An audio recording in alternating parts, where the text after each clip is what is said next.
Hey guys, it's David here, back again with another episode and Cerebral Palsy and Fitness. And today I have Ed Couture, who's a professional wrestling manager. He's a blackjack dealer.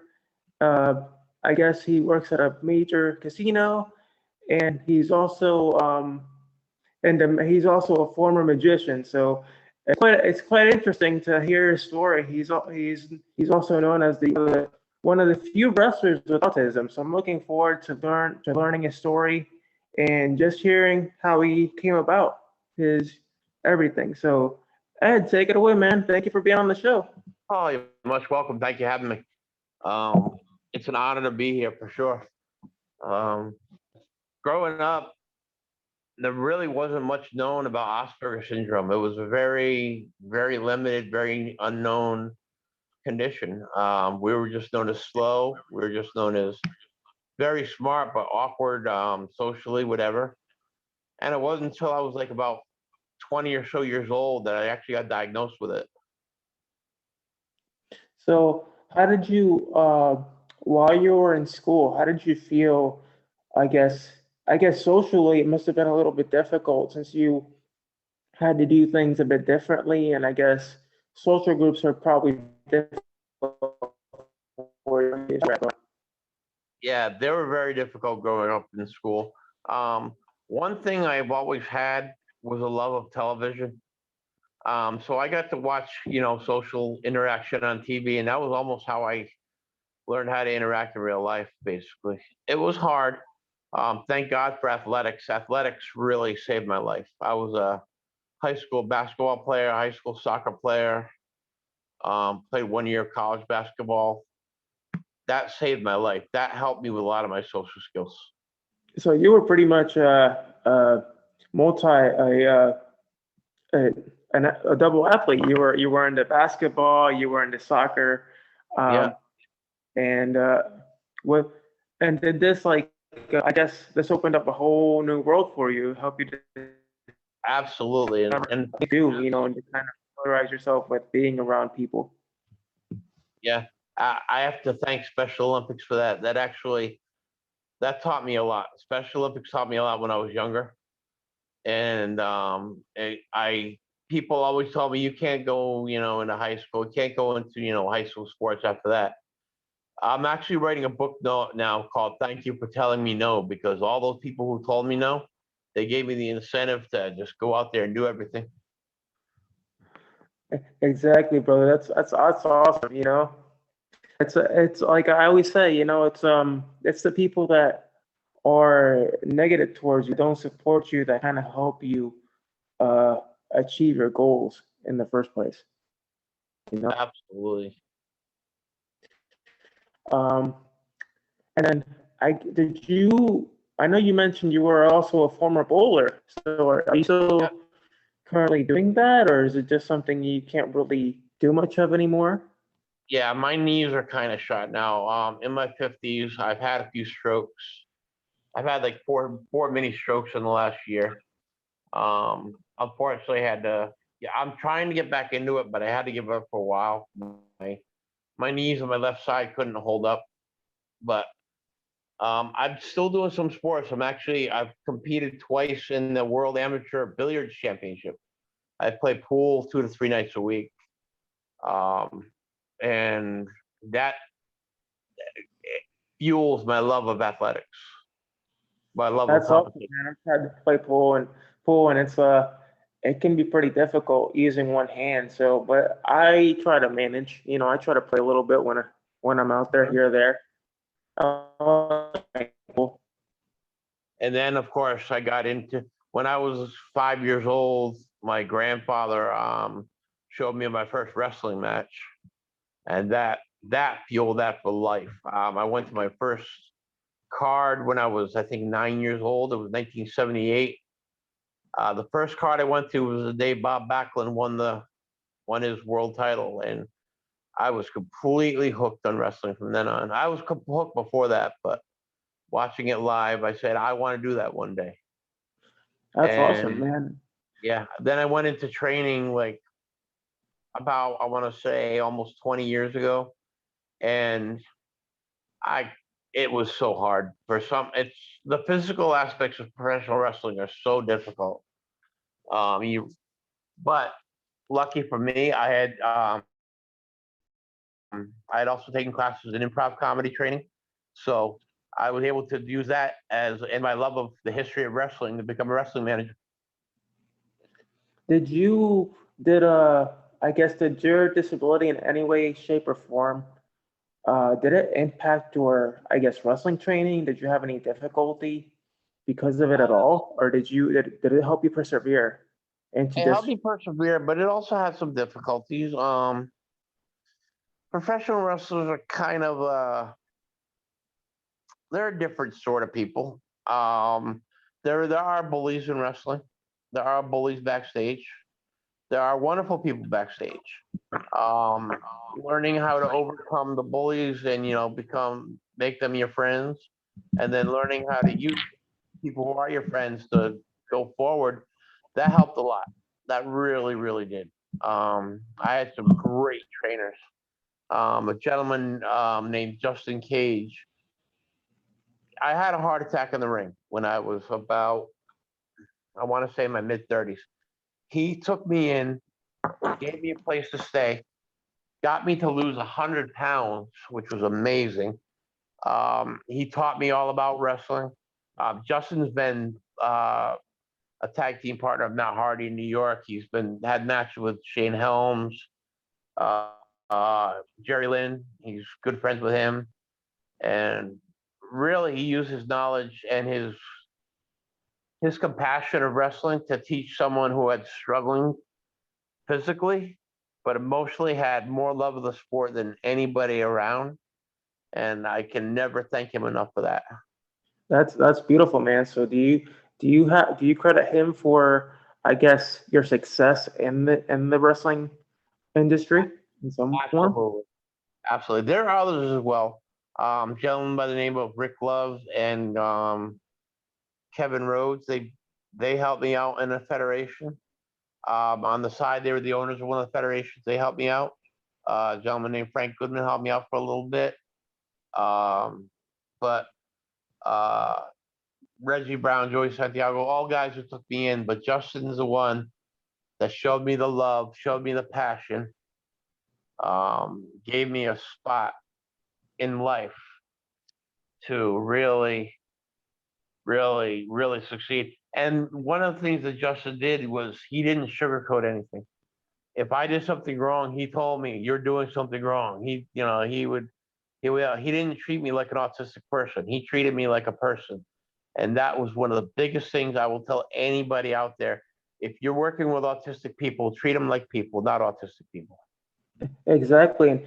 And the thing that I was don't define somebody by their label, but define somebody by their actions of what they do, regardless of career or just anything in general. You know, at the end of the day, whether we have a label or not, we're still human.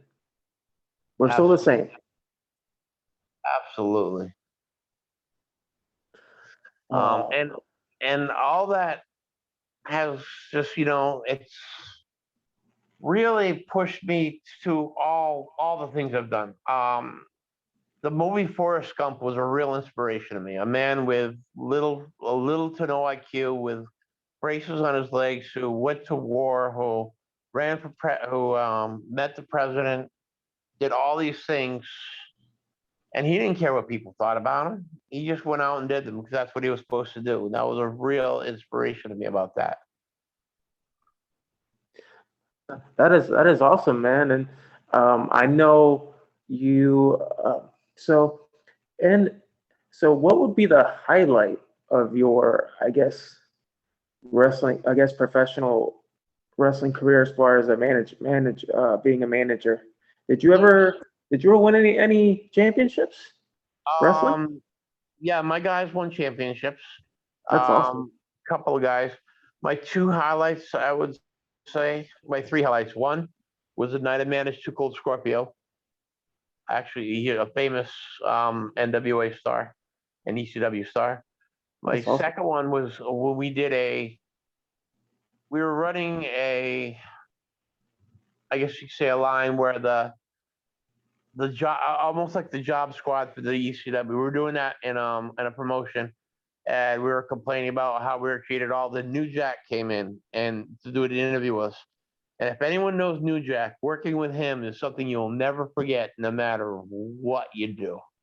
And I know it's an incredible story you told me about him. So he's a very interesting character.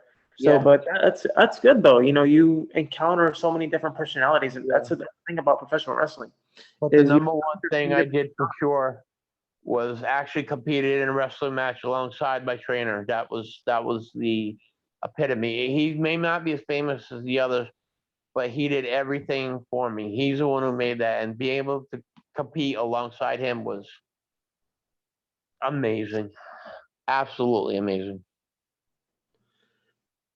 That is incredible, and to have you on the show is really awesome because I've been venturing out to meet different people, and you're pretty much the first professional wrestler, so to say, that I Yeah. have on the show that I've interviewed. So it's awesome, and I've always wanted to interview, professional wrestlers or anybody out there that hmm has a unique story to share. So I your I story is tell you awesome. what. I'm sorry, I didn't mean to interrupt you there. What happened? I will tell you what. I would love to have my trainer talk to you one day and just tell his story because he's got an amazing story himself. He Yeah, really definitely. does. Get me his information if you can, and I can I, reach out to him. I will. I will absolutely do that. But it's not just wrestling. Any passion I've had that somebody told me I couldn't do, that's where I thank them. Um, I love playing games. In Connecticut, the world's biggest casino is Foxwoods Casino in Connecticut, and people say you're autistic, you can't go work there. I ended up being a casino dealer in the highest limit room in the casino itself. I said Michael Jordan came into my table one day. That's I awesome. mean, that was mind blowing, absolutely mind blowing. Um, but again, they told me I couldn't do it, and I said thank you. That's all there is to it. Being a magician, I learned I didn't do much actually performing as a magician because right afterwards was when I started physical injuries, but I studied it and now I teach online. I teach magic online. I've worked for the government. Again, I've done a little of everything. But what I have to tell people out there is thank them for telling you no every single time. Don't just if they tell you no, don't just say okay, I'm going to do it. Thank them for it because they're the people who actually push you hard enough to go do it. Um, it's amazing. It's absolutely amazing. You can ignore them all you want, but everybody who told me no, I personally thanked, and I will do that from now on. And that's all you can do, man. Be thankful. Be grateful that you've been able to accomplish what you've accomplished, and Absolutely. just keep defying the odds. Just keep showing people that regardless of disability or obstacle you face in life, hmm you can achieve any goals. You I know, the key is to have a anybody, positive mindset. yeah, anybody who tells people that they can't do something, go watch a Special Olympics event. I will tell it to everybody. You go watch a Special Olympics event. You see guys trying 10 times harder than any national athlete to do what they love to do, and win, lose, or draw, they come out of there with a smile on. So that's what I would tell anybody who is struggling with, people telling them no, go watch a Special Olympics event. Go volunteer at a home. There's a home here in Orlando called the Russell House that our church goes for every Thanksgiving. I mean, sorry, every Christmas. There's like 40 kids, or I'd say they're kids. Some of them are in their 50s. They lived their life, and they have nothing. They have no parents, no anything. We go in there at Christmas time. Their faces light up like there is like like it's magic. It's absolute magic. Um, I've seen you do your podcast. You're one of the strongest people I've ever met. You would never let cerebral palsy gets you down. You're an athlete. You're a man. You live alone, which is a lot of people with disabilities are take the easy road out and just try to get help all the time. But you're an inspiration to me, like there's no other. It's it's um it's not easy, brother. I had taught before, I talked about being, three sport athlete, winning championships, and it's not all about that. It's about the people that you surround yourself with that help you get to that point. Yeah, All the training, all the hours, you know, going through sweat and tears, and I still, to this day, I still keep active and still keep in shape for one day. I'd like to return to hopefully active competition. So we'll see. yep. Uh, Now I just recently met you, David, and did you ever compete in Special Olympics? I actually did. That's where I won my three state title. That's where I won my three state titles. Excellent. What sport?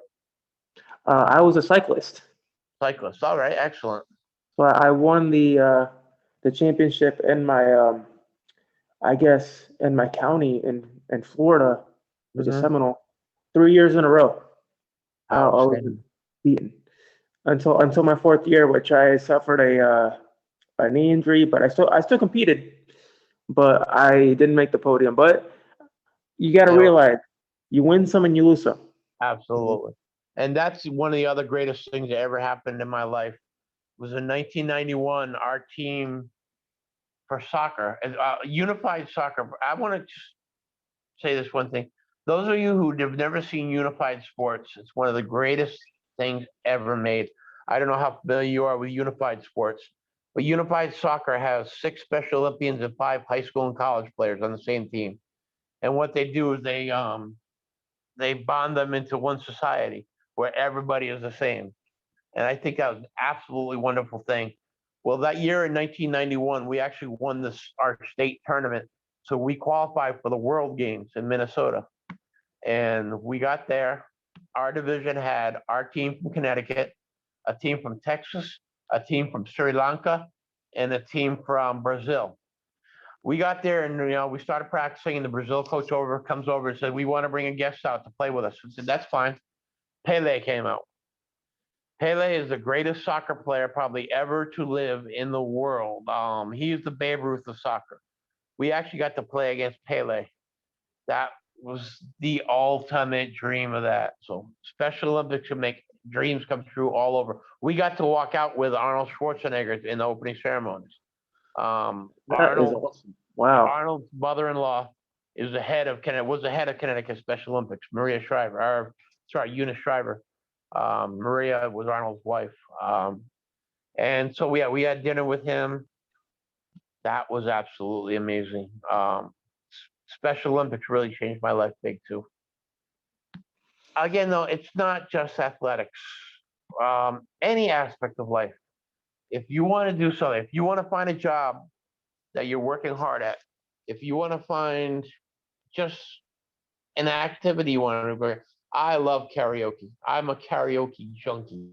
Literally, I was scared to death because of my social skills. Till I told myself, I just got to work at it. You have to work at it. I'm going to say things will not come easily to people with disabilities. You need to put in the work yourself. If you put in the work yourself, great things will happen. Exactly. It's all at the end of the day, it's all on you. You got to take responsibility for yourself. Um, you have to do yourself a favor and just try. And if you fail, you fail. If you succeed, great. But at least you tried. Absolutely.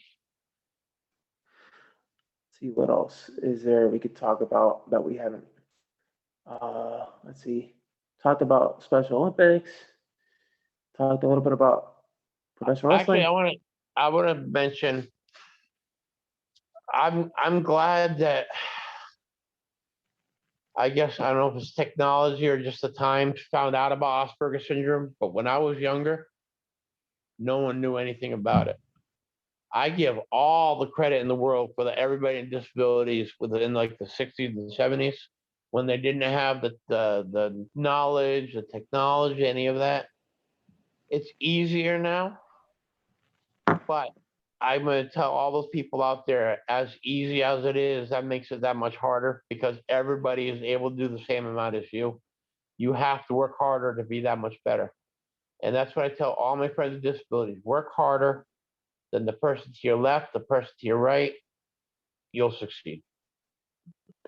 Exactly, man. You gotta give like I remember this quote that The Rock always says, be the hardest worker in the room. Yep. Let your voice be heard, you know? Yeah. And have absolute love of what you do. I want to just quote a little parable. Anybody who loves Kenny Rogers knows the song "The Greatest," but a lot of people don't know that song. But it's one of the greatest stories ever made, and it'll probably take me like 2 minutes to talk about it. This little boy, he's like 7 years old. He puts on his baseball cap, grabs his bat, grabs his ball. He tells mom, "Mommy, I'm gonna go. I am the greatest baseball ever. Come watch me." So he goes out into the field, and first thing he does, he tosses the ball up, and he swings with all his might, and he misses the ball. Boy's still smiling, he says, "I'm still the greatest, mommy. I'm gonna do it. I'm gonna do it." And he does it again, strike two. Says, "Mommy, I am the greatest. I'm going to do it." And he says, "I know, son, I know you can do it." And he throws the ball up, strike three. So he looks down a little dejected, but then he wakes up smiling. And his mother goes up to him and says, "Son, it's okay. You tried your hardest." "Mommy, you don't understand. I just struck out the greatest hitter of all time on 3 pitches. Now I'm the greatest pitcher of all time too." So That's that's a good. cute parable. But the moral of that is, if you do find something you love and you struggle with it, find an aspect of it that you absolutely love and that you're good at and work on it. Find an aspect of you that you're not good at and just keep working at that, working at that. No matter what, find something in what you love that you're good at. The rest will come in together. That is awesome, man. That's what it's all about. Just finding something you're passionate about. Your whether it's management. Find that role that you're getting. Find that niche. Yep. So, what is one thing you would like to, I guess, let the listeners know to help them overcome their struggles in their life? First of all, don't call them struggles. Just call them next in lines, I guess you could say. Keep positive, and that's very hard in a modern day society where a lot of people don't understand, or they understand and don't care to, uh, you know, don't care to alternate the self. Alternate is the wrong word. I'm sorry. In a society where people don't want to join people with disabilities, be the one in the front. Be the one who teaches them. Be the one who shows them that we're fine. Don't expect handouts. You're not going to get them. Be the one who hands out the things. Um, I go to a lot of different homes in the Orlando area just to do volunteer work because I know how hard it was growing up. I had a very nice family life, but I know how hard it was not to be able to do things you wanted to do. Remember where you came from. Always remember where you came from.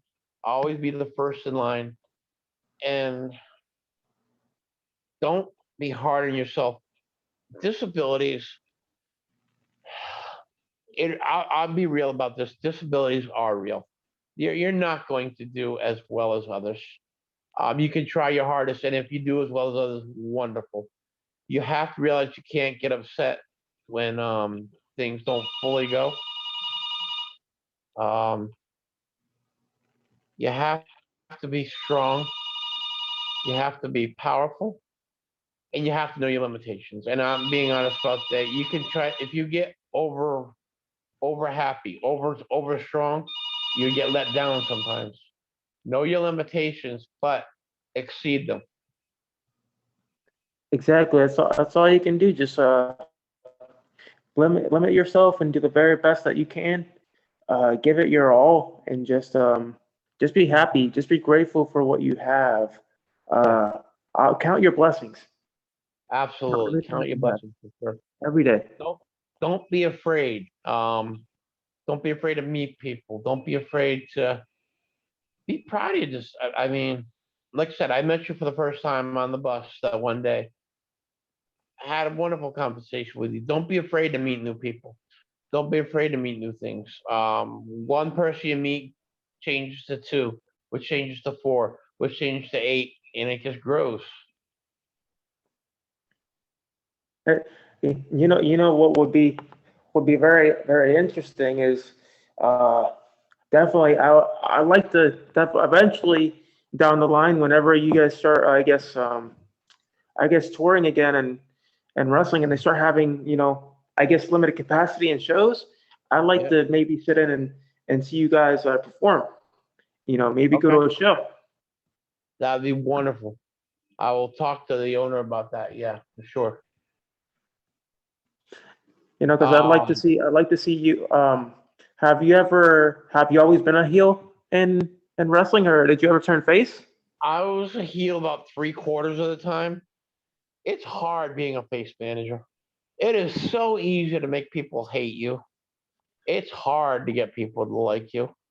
Um, we had a, a storyline where I was autistic. Literally, I was an inspiration to others, but the heel manager basically took me and whipped me around and do other stuff, try to be like him. And that was the only time I really did face manage. Most of the time was done as heel. And I like that. I like to make fun of myself. I like to laugh at myself. Humor is all my life. Everything in my life is humor.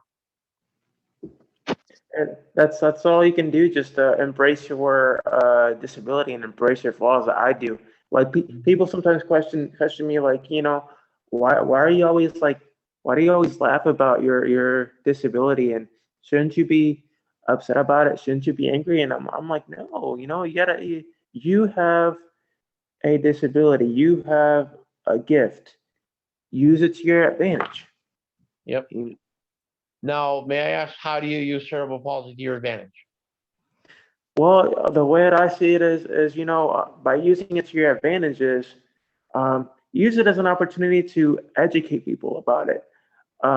Use it as an opportunity to, I guess, bring about a little bit of humor. Like, I don't know if you've seen the comedian Josh Blue. He has Yep. cerebral palsy, and the crutch of his comedy is his CP. He So doesn't I have try to kind of cerebral palsy. incorporate He's that drunk. mentality into Yep. that. You I know? don't have cerebral palsy. I'm drunk. I actually saw the concert tour of that. Yes, Josh Blue is amazing. Yeah, that's how my personality is. Sometimes I'll crack a joke about Yeah. my disability or just in general, and people think it's hilarious, and some people think it's like, wow, why do you like depreciate yourself? And I'm like, it's not depreciating when you yourself were cracking the joke about yourself, I and don't know when if you've you accept ever who heard you of. are, Sorry. that's even better. I don't know if you ever heard of Jerry Jewell. No, She was I've on. never heard of them. She was no. It's a lady. She was on Facts of Life. She had cerebral palsy. She was the first cerebral palsy comedian basically out there ever. She was hilarious, because she didn't let people make fun of her. She didn't care. Um, Bullying nowadays it was easier when I was younger. There was no internet. There was no Yeah, cyberbullying. There now was it's no. now it's really easy to kind of for someone to make fun of another human being. But I've been fortunate enough to where I've never been in that position, so to say, like drastically, because people I've learned to change people's perspectives and their mindset, you know, and I've made them realize, it's not right to make fun of somebody with disability when you absolutely don't know what their story is and what they've been through. Yep. If you take the time to listen to them, and learn about them, then you'll know what they've been through, and that way you won't think negatively about them. Yeah.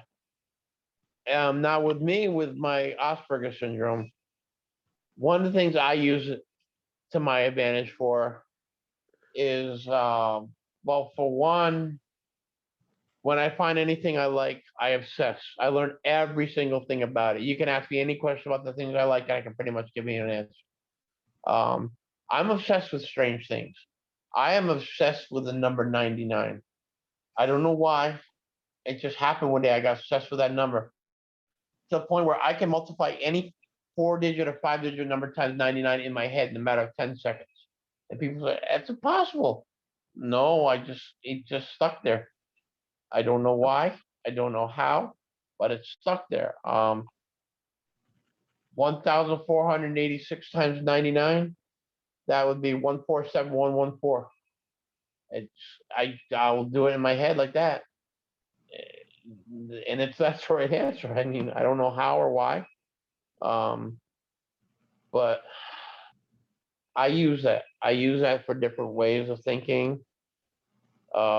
Different ways of thinking sounds kind of disabled, but it's actually, I took a college class before I even knew I had autism, and creative analytical problem solving. And the first day we walked into class, the teacher said, "You can all go home when you write down 300 uses for a dead elephant." I'm like, huh? It took That's me funny. 8 hours to find 300 uses for a dead elephant, but I did it. If you think differently, it doesn't mean you're thinking wrong. It just means you're thinking different, and that's a that's a real gift if you're able to think differently than others. And it's a gift that most people with disabilities are able to do more than people with abilities. Because from what I've seen, a good portion of people with abilities are lazy. Very few disabled people I know are lazy. And if they are, I try to work with them to get them out of that mode. Yeah, I mean, to be honest with you, like, we tend to work twice or even three times as harder as most people, and yeah, and when it comes to employment and job opportunities, that's you can definitely see that in the workplace. Like, you see somebody who is fully able-bodied, who doesn't have a physical or a an intellectual or developmental disability, and they work harder than them, and that says a lot. Absolutely. My friend David, this has been a wonderful experience. I actually have Definitely, I have doctors coming in right now. I want definitely. to Thank you for being on the show. thank you very much. It was an absolute blast. I'm looking forward to see you again. You're welcome. You're welcome. Thank you. Thank you. Bye bye. Take care of yourself. I will.